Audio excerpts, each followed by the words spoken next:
Assalamualaikum warahmatullahi wabarakatuh. Pemirsa yang dirahmati Allah, marhaban ya Ramadan, marhaban ya syahrul syam, marhaban ya syahrul Quran.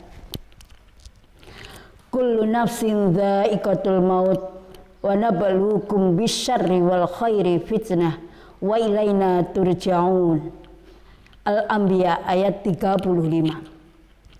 Setiap yang bernyawa akan merasakan mati. Kami akan menguji kamu dengan keburukan dan kebaikan sebagai cobaan. Dan kamu akan dikembalikan hanya kepada kami. Al-Anbiya ayat 35. Cobaan diberikan kepada umat untuk mengukur kualitas keimanan serta kesabaran. Sebagai manusia, kita hanya perlu berserah diri dan mengikhlaskan segala apa yang diberikan oleh Allah Subhanahu wa taala. Hanyalah orang yang ikhlas yang mampu menghadapi cobaan seberat apapun dengan sabar dan tegar. Pemirsa rahimakumullah, keikhlasan atau rasa ikhlas sebetulnya adalah sesuatu yang murni dan tidak tercampur dengan hal-hal yang lain seperti niat buruk, jelek ataupun riya atau kesombongan. Dan seluruh perbuatan harus berdasarkan karena cinta kepada Allah Subhanahu wa taala. Seperti dalam surat Al-Ikhlas ayat 1 sampai 2. Qul huwallahu ahad, Allahus somad. Katakanlah Muhammad, dialah Allah yang Maha Esa. Allah tempat meminta segala sesuatu. Karena itu, orang yang ikhlas adalah orang yang murni menyembah hanya kepada Allah saja dan tidak ada rasa kesombongan atau riya. Tidak juga menyekutukan dengan yang lain.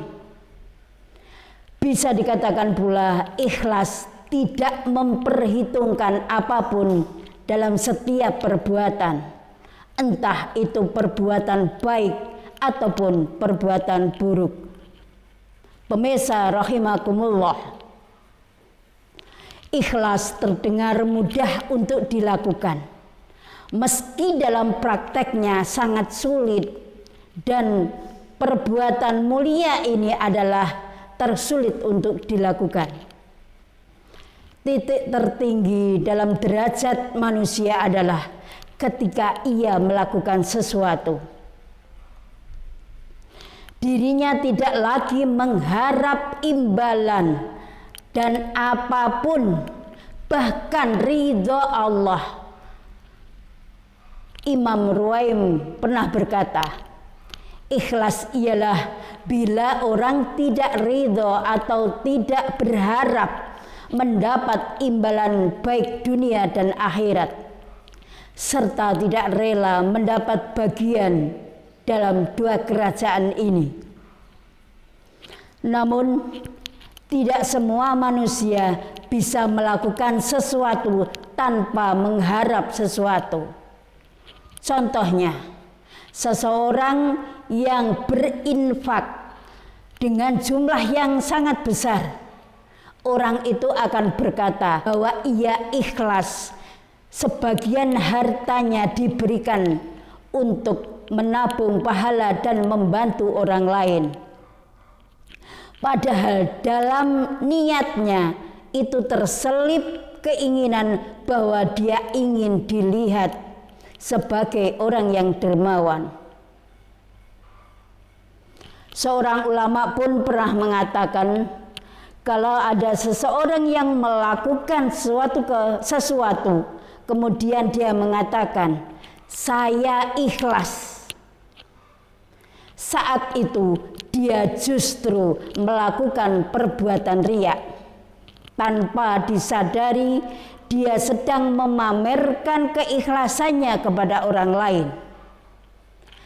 Jadi keikhlasan itu pun sebenarnya dapat tercemari dengan sikap-sikap tercela yang dapat membawa petaka di hari akhir.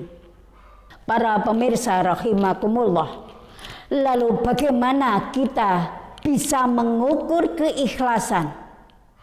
Sesungguhnya hanya Allah Subhanahu wa taala yang dapat mengukur seberapa keikhlasan kita.